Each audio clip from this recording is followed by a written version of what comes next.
I'm just waiting for notification of this to appear on screen. That's it, come up now. The meeting is now recording, so I'll take this adherent for the Housing and Technical Resources Committee of the 5th of May 2021.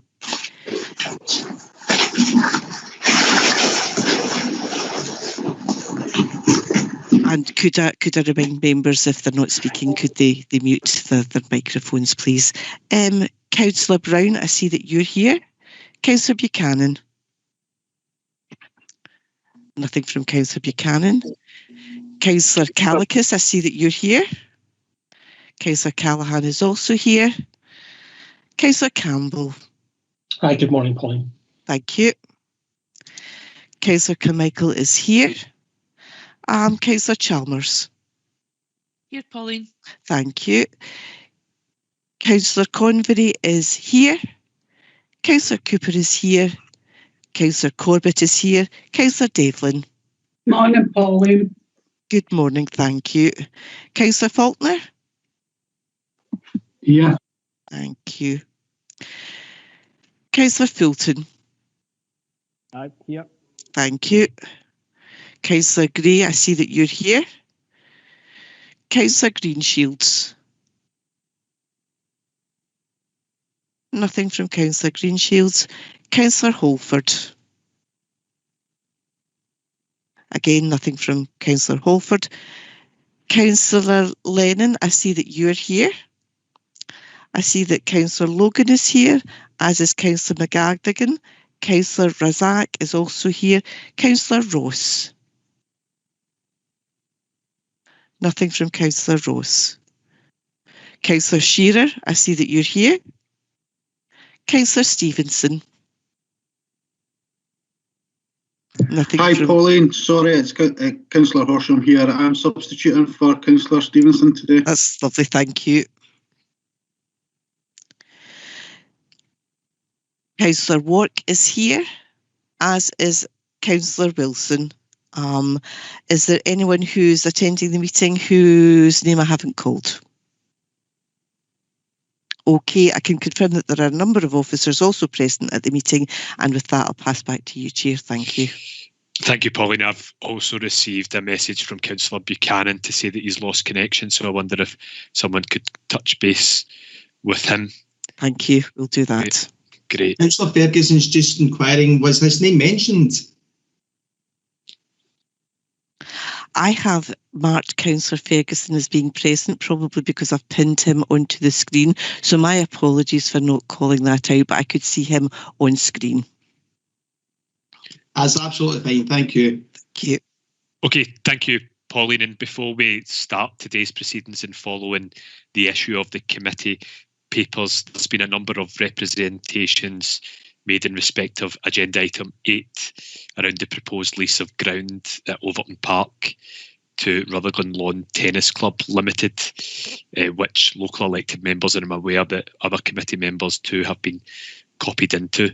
Officers would therefore like to have more time to discuss and address the issues that have been outlined in those representations, including with local members, and would like to withdraw the paper from today's agenda and defer it to a future committee. I'm inclined to agree with this approach and would therefore propose that this item is removed from today's agenda to allow further discussions to take place, with this item being deferred to a future committee. Does anyone have any questions on that, or can we agree to a deferral? Agreed. Yes. Agreed. Chair. Agree. Agreed. Agreed. Okay, great. Thank you. With that, we'll now move on to the formal agenda for today's business. So we'll start with agenda item 1. Any declarations of interest? Are there any declarations of interest? Nope. If there are none, we'll move on to the next item on the agenda, which is the minutes from the previous meeting. Are there any matters arising from the minutes from the previous meeting? If there are none, I'll move them as a correct record. I'll second that, Chair. Thank you.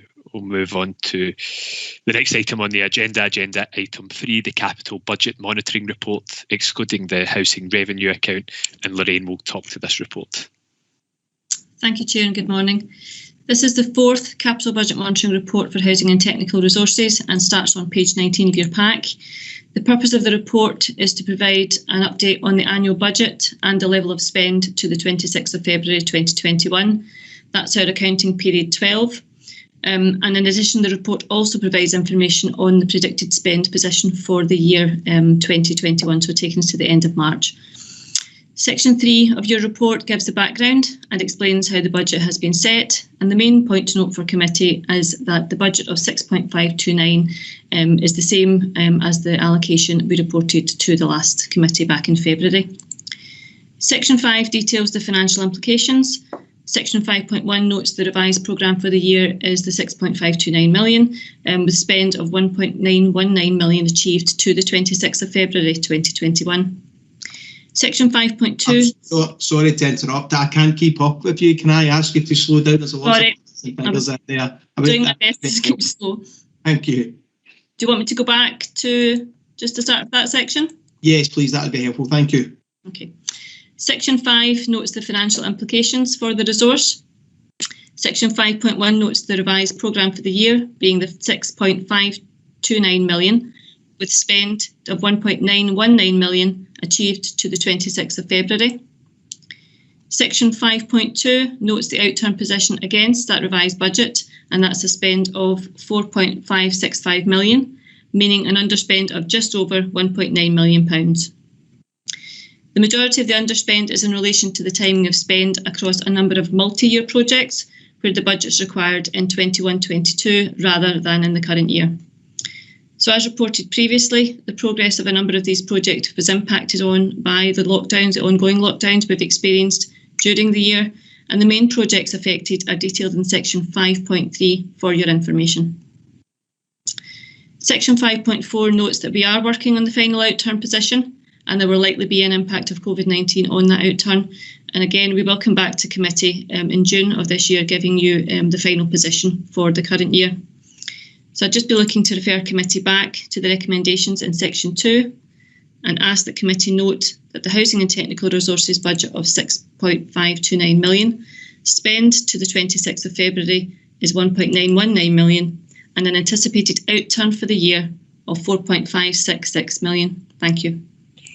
Thank you, Lorraine. Are there any questions in relation to the report? If there are none, can we agree the recommendations? Agreed. Thank you.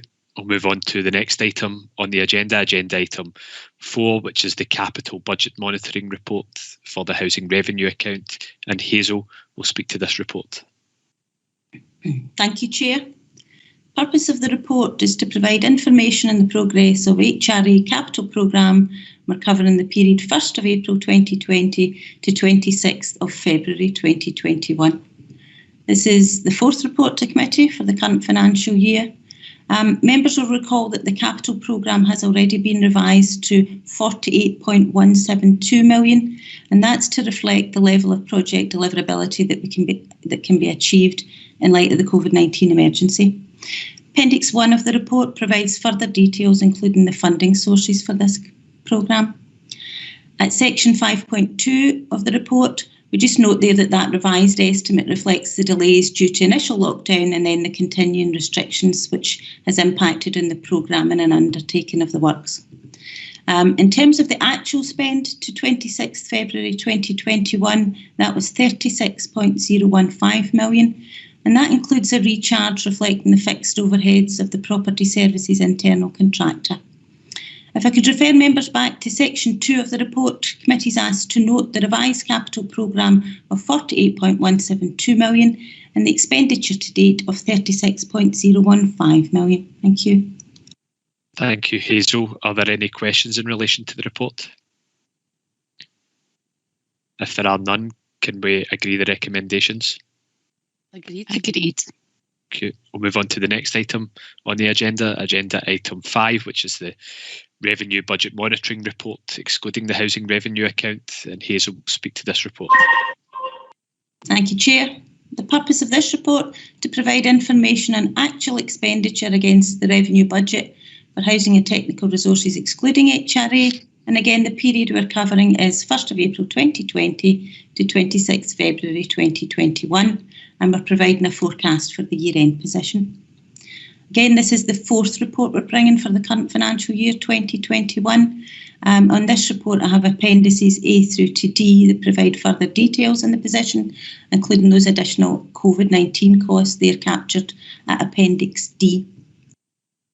Section 5.1 of the report notes that there is a forecast overspend of 2.247 million that we expect to have at the 31st of March, and that relates mainly to additional costs of the COVID-19 pandemic, including a partial under-recovery of income for property services, and that's relating to a central contribution to COVID expenditure in the HRA. As at 26th of February 2021, we're seeing an overspend of 1.784 million against the phase budget. Again, that's mainly due to those additional costs there in the COVID response. There's such things as additional expenditure for temporary accommodation for homeless people, and also additional costs of health and safety for the employees and service users. So just detailing there that the impact on the property services section, which provides the property investment, repairs and maintenance service to HRA and to other resources, capital and revenue budgets, that section continues to incur overhead costs, which we cannot fully recover. Just to note there, we have had an additional 0.282 million funding from Scottish Government in the form of Rapid Rehousing Transition Plan funding. And that funding is to be used to support the delivery and implementation of our RRTP plan, which is going to cover 2019 to 24. And we've been notified by Scottish Government that any funding that's unspent by the year end can be carried forward to next year, 21-22. So just to let you know that we propose to transfer to reserves any balance that we have so that we can continue to deliver on that plan. If I could refer members back to section 2 of the report and ask to note the overspend of 1.784 million as at 26 February 2021, and note the forecast overspend to 31st of March 2021 of 2.247 million, and also if you could approve the proposed budget requirements. Thank you. Thank you, Hazel. Are there any questions in relation to the report? If there are none, can we agree the recommendations? Agreed. Okay, we'll move on to the next item on the agenda, agenda item 6, which is the Revenue Budget Monitoring Report for the Housing Revenue Account. And Hazel will again speak to this report. Hazel. Thank you, Chair. The purpose of this report is to provide information on actual expenditure against phased revenue budget for the Housing and Technical Resources Housing Revenue Account, and again period covered 1st of April 2020 to the 26th of February 2021, and also will provide a forecast on the year-end position. Again, fourth report for this section for the financial year 2021. At section 5 of the report, we note that there is a forecast of a break-even position as at 31st of March 2021, and also as at the 26th of February, we also had a break-even position against that phased budget. Just in terms of the COVID-19 impact on the budget, we continue to monitor that. That includes the impact on repairs, which has varied throughout the year. Rental debt continues to be at slightly higher levels than in previous years, and that's got the impact of maybe having to look at increased bad debt provision, which we'll cover throughout the year end. And also the annual rental income projections for the year have been a bit lower, again due to COVID delaying the completion of some of the new build properties. So we had assumed rental income in the budget for those, so that's part of the reasons that have changed. Also, I mentioned already the impact on the property services section, which provides repairs and maintenance service to the housing revenue account. And that section continues to incur a proportion of non-variable costs which require to be offset by income recovery. Again, if I could refer members back to section 2 of this report, committee's asked to note the break-even position as at 26 February 2021 and also the break-even forecast at year end, and to approve the one budget environment I have in there. Thank you. Thank you, Hazel. Are there any questions in relation to the report? If there are none, can we agree the recommendations? Agreed. Thank you. We'll move on to agenda item 7, which is the workforce monitoring report, and Elaine will speak to this report. Thank you, Chair. This is a standard workforce monitoring report which is prepared by personnel, and the purpose of the report is to provide committee with an update on employment information for the period January and February of this year. Section 4.1 shows that the resource absence figure for February 2021 was 3.8%, and that's a decrease of 0.1% when compared to last month. And when compared to February of last year, the figure has decreased by 2%. The February 2021 figure is 1% lower than the council-wide figure. Based on the absence figures at February and annual trends, the projected annual average absence for the resource for 2021 is 3.5%, which is compared to the council-wide average of 4.3%. Members will note that managers and personnel continue to work closely to ensure that appropriate actions and supports are taken in line with the maximising attendance policy. The absence information contained within this section also includes absences as a result of COVID-19. At the time of the report being produced, the Council's absence levels were 5.6%, with 1.3% relating to COVID absence and special leave as a result of COVID. An up-to-date position as at last week, that figure was the Council's absence percentage was 4.8%, with 0.8% relating to COVID absence and special leave. Section 4.2 details the occupational health referrals information, which can be found at Appendix 2, and that shows that there were 84 occupational health referrals made during the period. This is a decrease of 73 when compared to the same period last year, and you will see, as detailed in Appendix 2, the largest decreases come from physiotherapy referrals. Section 4.3 shows that there were 4 accidents and incidents recorded within the resource for this period, and that's a decrease of 3 when compared to the same period of last year. Section 4.4 notes employee relations activity, and that there was 1 disciplinary hearing, 1 grievance hearing and no dignity at work hearings during this period. Section 4.5 shows that there were 4 leavers during this period eligible for an exit interview, with no exit interviews being conducted. Section 4.7 shows that 8 employees left employment, and managers have indicated that all posts are going to be replaced. There are no other employee financial or other implications in the report, so I would just refer members back to Section 2 within the report and ask committee to approve the recommendation to note the employment information for January and February of 2021. Thank you, Chair. Thank you. Are there any questions in relation to the report? Yes, Councillor Faulkner. Thanks, Chair. It's just in page 43, manual workers, the annual average absenteeism 6.4. I understand that the manual workers includes maintenance workers in people's homes and that. Are we providing lateral flow testing for these people who are working in the community, similar to what we're doing for home care workers?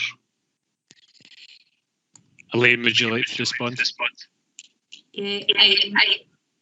Sorry, I'm getting back. Alan, could you put yourself on mute? Hi. I understand that we've not got lateral flow tests being provided to that group, but I do understand, I think, in line with all of us, that we could now request lateral flow tests unless Danny or Frank have got any other information in respect to what's happening in the trades. But I don't understand, my understanding is we've not, as a council, provided lateral flow tests to that group, and it's only been in the social care environment and obviously within the skills environment. Thank you, Elaine. Danny, would you like to add any additional information? I would, Chair. Thanks for your question, Councillor Faulkner. And just to go back, then in terms of all your operatives carrying out work, then prior to that work stream going live again, we did develop safe systems of work and put that in place as well, and gave the operatives the appropriate PPE in line with those safe systems of work too. So whilst we don't provide lateral flow tests, we did go through, we did an assessment of the tasks and developed revised safe systems of work in the back of that, and made sure that the right PPE was provided to operatives too. Hope that answers your question. Okay, thanks, Danny. Just a follow-up on on something that Elaine had said. Everyone is now entitled to have lateral flow tests. So if you make an application through the NHS Inform website, then anyone, no matter their employment, can have twice weekly lateral flow tests. Would you like a follow-up, Alan? Thanks, Chair. I shouldn't be thinking we have a duty of care to our workers, and I wouldn't be thinking we should be asking them to make it. We as an organisation should be making that, as we've done with social care. We have people going into the community, into the house, some people the most vulnerable in the community, and we're not doing any checking. And I know we're neighbours across the water in North Lanarkshire. They're providing lateral flow kits for everybody that's going into the community.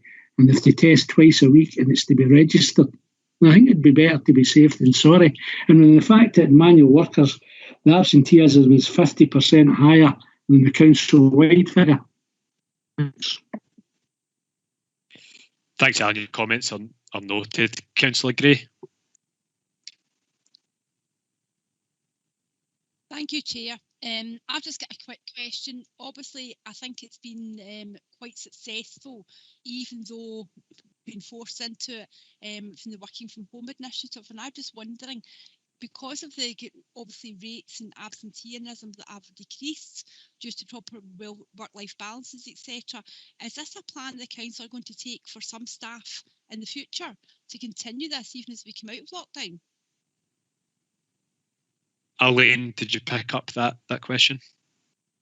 I picked up some of it. I think my understanding was the question was around was the reduced absence rates as a result of home working and the plans for the council in the future for to continue home working. Was that the question? Yes, sorry, I've got problems with Teams. My laptop's going into IT tomorrow, so I'm really sorry if you can't hear me. No, it was all right. It was just very, very quiet. I turned my sound up to see if it was at my side. Danny, do you happy for me to answer that, or you want to pick up anything from a resource point of view? Sorry, Chair, I was just going to pick back up, but so that will be a part of the reason for the reductions in absences. Came back through that, so there would be a number of, for example, if somebody had a musculoskeletal injury which would have prevented them coming to work before, if they've got the right equipment and can work from home, then that clearly allows somebody to continue to work in their home environment, whereas in the past they wouldn't have been able to come to their work. So all of that we think is providing a benefit, and certainly going forward, then similarly all the other council resources, we will be looking at more agile ways of working, which will include working from home, working from other offices, and that will be done on a service by service basis, on the basis of how we deliver the best service for our customers going forward, as well as looking after the well-being of our staff. Okay, thanks, Danny. Councillor Logan. Thank you. Danny partially answered that question there.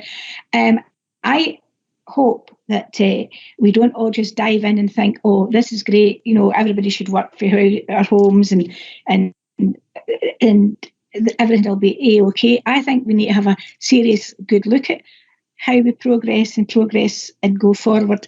It could be a mix and match. That would be up to Danny Lowe and the team to organise and work that out. But I hope it would come back to us, because you're right, yes, workforce is important, but equally the people that pay everybody's wages, including their own, are the public that we serve. So therefore, you have to get the best service for them as well. So I think it's going to be a hybrid, probably, maybe, this, different ways of working, and I understand that, but I would hope that it would come back to us for a full discussion, and this is how we think. And it would be a rolling item, where if it's not really going to work one way, then we need to know, so that when it moves on to something else, because a one shoe isn't going to fit everything. Okay, thanks, Councillor Logan. Danny. Thanks for that, Councillor Logan. I don't think there's anything there, either I would disagree with or any of our resource management team would disagree with as well. And I think, going back to the point, if I can pick out for that the overriding factor that we will consider when we're coming up with our working arrangements is service delivery. So that's the key factor in this and how we best deliver services to our customers and our community. So that is at the forefront of our mind, and I'd just like to give you that reassurance. Thanks, Danny. Councillor Convery. Yeah, Chair, it's a question to yourself as the Chair of Housing. Surely, as Councillor Faulkner said, our duty of care is to our workforce who are getting in and out of people's houses. The lateral flow test shouldn't be a thing you can do. We as a council should be making sure that these staff get that as a matter of right every week. So I would like to move that be included in the workforce who get in and out of people's houses. I don't understand why we sort of paid lip service to it there and, right, thanks for your comments, Councillor Faulkner. No, let's get the thing on the agenda and let's get these guys tested every week as a matter of right. Okay, and I would like to move that. Thanks for that, Councillor. Thank you. The reason that I said that Councillor Faulkner's comments were noted is that he referred to the twice weekly tests that have been conducted by social care staff. Now, the reason that they are being conducted is that the guidance is coming centrally from the Scottish Government for them to be twice weekly tested, and therefore the resource has been provided to do that. The reason I said it was noted is that I'll go back and have a discussion with the resource management team about the perhaps logistical challenges that there are surrounding that, and whether or not we could work towards implementing that. Danny, I don't know if there's anything you want to add to that. I think, yeah, I mean, happy to consider it, Chair, but and we will look to see how to do it and logistically how you would deliver on that. But I would go back and reiterate the point that safe systems of work have been developed for our workforce going forward as well. And as I say, PPE has been provided and has been throughout the duration of the restrictions and the COVID pandemic.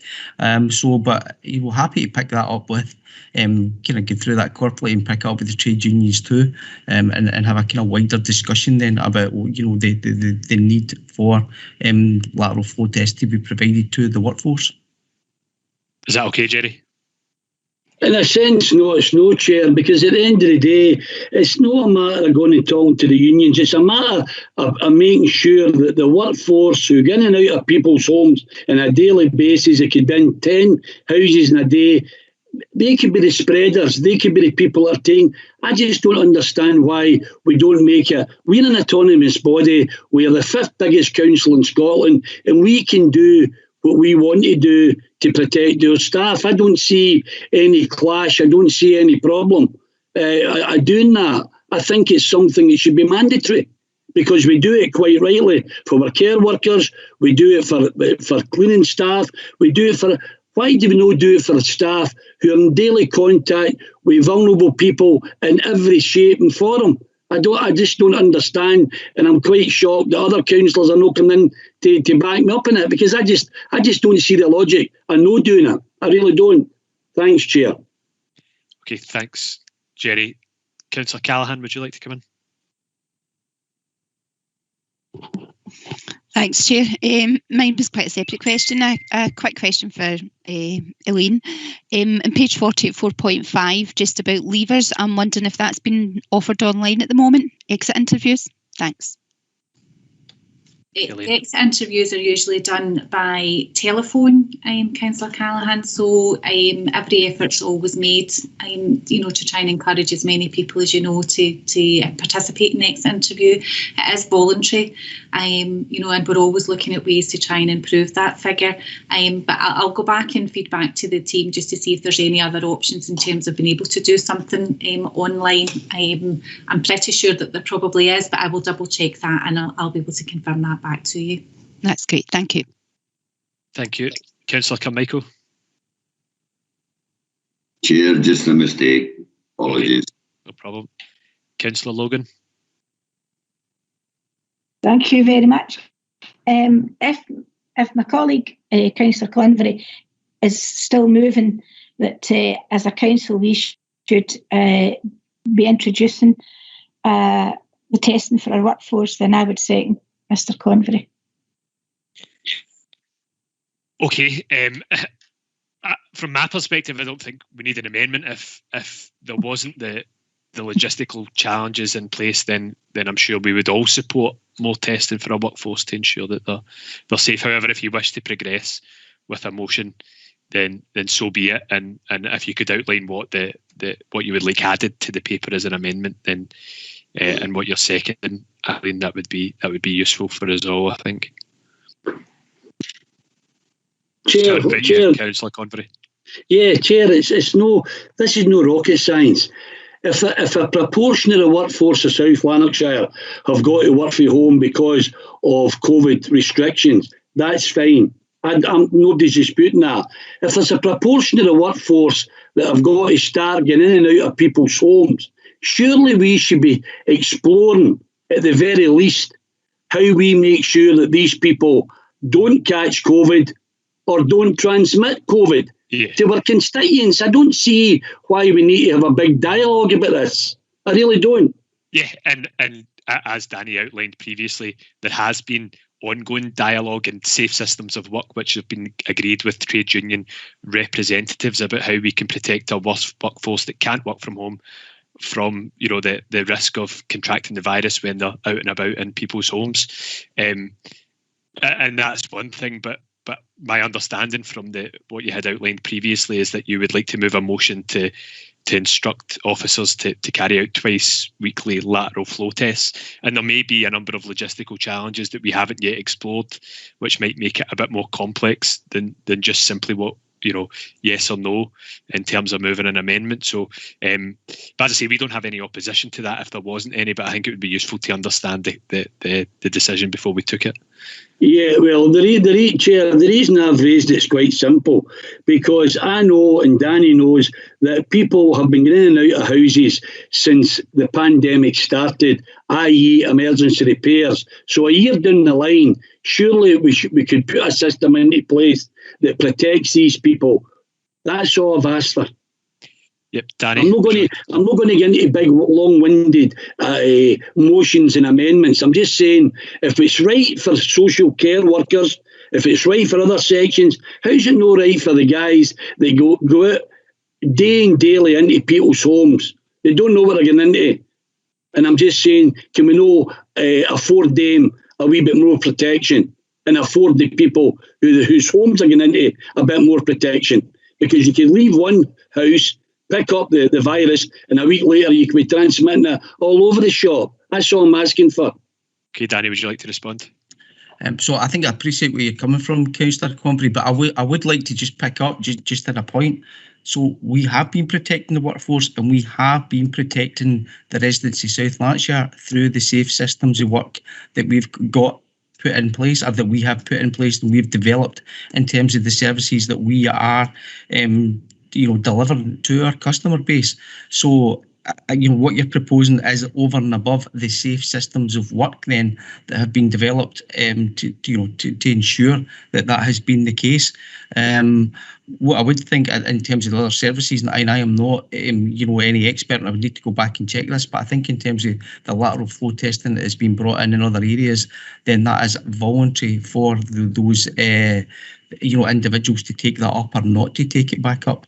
So I do get where you're coming from, but it would be extra over and above the safe systems of works that have been developed and put in place to protect our workforce currently and protect the residents. And I just wanted to be absolutely clear that we do have these systems in place and I have had them in for the duration. And Chair, I'm not disagreeing with what Danny said there. All I'm saying is there's PPE for social care workers, but we still test them. There's PPE for cleaners, but we still test them. And all I'm saying is let's add a category, the guys that get in and out of houses every day of the week. And I'm not going to say any more because I think it's as easy to just do it. But okay. Councillor Cleekis. I just wanted to come back on, so if we have safe systems of work in place and we have PPE in place for these workers and there's free lateral flow testing for everybody in Scotland available, given what you're saying about potential logistical issues in us organising it, would it be worthwhile sort of instructing managers to encourage uptake of the free lateral flow testing that's already available, so that the workforce is, we're sure that they're fully aware of it, and that they're engaged with that, and able to take that up? Is that a way around these logistical issues? Yeah. Okay, Elaine, would you like to respond? Yeah, I was just going to say it could be worth it. We could get a kind of global communication out just as a reminder in terms of the changes about the lateral flow tests.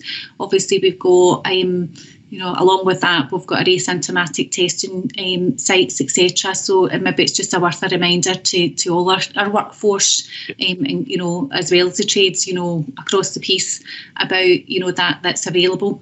Just as a reminder, we quite often send communication as an update, Councillor Cleacus. So I'll take that back to the centre today and see if there's something that we can get out. Okay, thanks. And would that satisfy you, Councillor Convery? Yeah, it would. So you're happy to withdraw your amendment? Are you happy as well, Councillor Logan? Yeah. Okay, so if there are, I know there's a few hands up, but I presume they're legacy hands. Councillor Faulkner, you have your hand up. Chair. It's just that Danny mentions the council are following practices. If we look a year ago, we had home care service staff going in when the shielding was lifted and grandparents were meeting their sons and daughters and grandwains. We had home care workers going in there to the people. And when I raised the issue, and it was reported in the press that the home care workers were at risk, we were informed the council's policy was that the home care workers had full PPE and were social distancing. And to my surprise, somebody that's working in elderly care for over 20 years, I don't know how you can social distance when you're doing personal care for somebody and also changing incontinence garments. And that was the view of the council. And as regards taking the government advice, I think the government's in a bit of a loose place now. It'll be interesting to see once we have an inquiry into how they've dealt with the whole thing. Thank you. Okay, thank you, Councillor Faulkner. I don't see any other hands up, so can we agree the recommendations? Agreed. Thank you. Okay, we'll move on to the next item on the agenda, which is the agenda item 9, the proposed lease of 2 to 16 Milton Road in East Kilbride, and Frank will speak to this report. Thanks very much, Chair. The purpose of this report is set out in Section 1, which is to seek approval to grant a 10-year lease of the industrial premises at 2 to 16 Milton Road, East Kilbride, to Distill International Limited. If I can take you to Section 3, Section 3 details the background, with some of the main points within that being that the property at 2 to 16 Milton Road, East Kilbride, consists of 8 industrial units totalling just over 50,000 square feet, which were fitted out by East Kilbride District Council in 1995 in order to facilitate Burns Stewart Distillers, making East Kilbride their head office base. Burns Stewart entered into a 25-year lease, which included a purchase option exercisable at any time during the duration of the lease. Burns Stewart's business and lease interests were acquired by Distill International Limited, and the existing lease terminated on the 31st of March 2020, and since that date the lease has continued by agreement on the original terms. Distill International Limited have confirmed to the Council that they do not wish to purchase the subjects at this time, however are willing to enter into a new lease. They have also acquired and comprehensively redeveloped adjacent land and buildings and have invested around £12 million in that facility to date. Section 4 sets out the main conditions of the lease, and Section 5 confirms that there are no employee implications to this proposal. Section 6 confirms that the Council will benefit from an increased rental income of £138,000 per annum, and there are no other implications within Section 7, 8 and 9. I therefore refer Committee back to Section 2 and ask Committee to approve the recommendations within. Thank you, Frank. Thanks, Chair. Are there any questions in relation to the report? If there are none, can we agree the recommendations? Agreed. Thank you. And as the next two items on the agenda are for noting, can we agree the recommendations of both reports? Agreed. Great. Okay, thank you. And Chair, Councillor Brown has his hand up. Apologies, Councillor Brown, would you like to come in? Thanks very much, Chair. I wanted to ask on the resource document, which I think is one of the ones you just agreed to note, as it were, trying to note. Can I ask if I may just one particular query on the bit that relates to, let me just find it in front of me. There's a section that relates to 210 on page 65 about a key priority being to ensure provision of well-maintained, appropriate quality housing, meeting the need of existing and future tenants. Now, I raised this in the context of close maintenance and close painting in particular. And Danny and I have had an exchange on that just recently about, the programme in the Cambuslang and Rotherland area.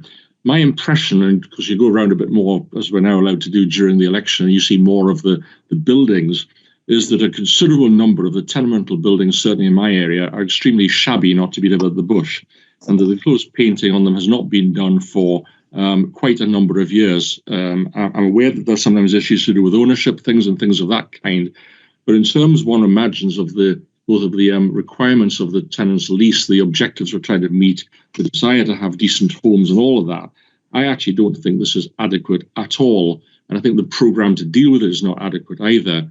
And I just wondered if we might get a report at a future meeting, perhaps, about where we're at on this. I came across a document just recently to do with cyclical maintenance, which was an exchange I had back in 2017.